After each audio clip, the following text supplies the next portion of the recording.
कहानी त्रिकुटा की गुफा और माता का बुलावा। बहुत समय पहले जम्मू कश्मीर के त्रिकुटा पर्वत की ऊंची ऊंची चोटी पर एक साधारण सी गुफा थी। उस गुफा को लोग ज्यादा नहीं जानते थे, यहाँ तक कि आसपास के गांवों के लोग भी शायद ही कभी उस तरफ ध्यान देते थे। एक दिन श्रद्धालु श्रीधर को रात में एक स्वप्न आया। सपना ऐसा था जैसे कोई दिव्य शक्ति उससे बात कर रही हो। जहां चट्टान की आत्मा प्रकाश बनकर चमकती है, वहां मेरी सच्ची भूमि है, उस गुफा में जाओ। श्रीधर सो नहीं पाए। अगली सुबह उन्होंने गांव वालों को बताया, लेकिन सभी उसे सिर्फ सपने की बात समझकर टाल गए।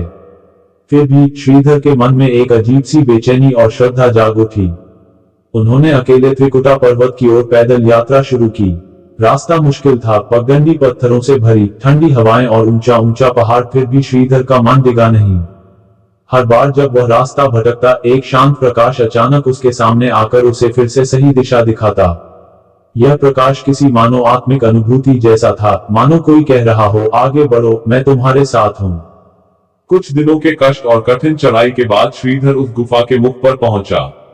अंदर अजीब सी शांति थी, न कोई आवाज, न कोई हलचल, सिर्फ मन प्रकाश जो गुफा की दीवारों से झर रहा था।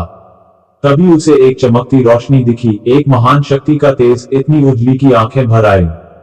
वह शक्ति धीरे धीरे एक सुंदर देवी के रूप में प्रकट हुई, मां वैष्णो देवी। मां ने कहा, श्रीधर, तुमने मेरा बुलावा सुनकर यहाँ तक चलकर आना सही समझा। मैं वही शक्ति हूँ जो हमेशा से धर्म, साहस और श्रद्धा की रक्षा करती आई हूँ।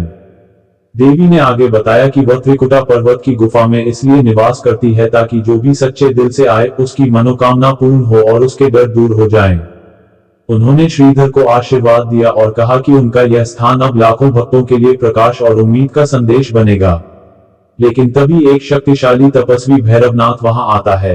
वह देवी की दिव्यता देखकर मोहित हो जाता है और उनसे मिलने की इच्छा जताता है। देवी उसे बार बार शांत रहने और पूजा करने का संदेश देती हैं, पर भैरवनाथ अनसुना कर देता है। भैरवनाथ के जोर देने पर देवी को अपनी शक्ति दिखानी पड़ती है। एक भयंकर शक्ति प्रकट होती है और अंत में भैरवनाथ पश्चाताप करते हैं। देवी उनकी आत्मा को मुक्ता और मोक्ष की दया देती हैं, पर उन्हें याद दिलाती हैं कि धर्म का मार्ग ही सच्चा मार्ग है।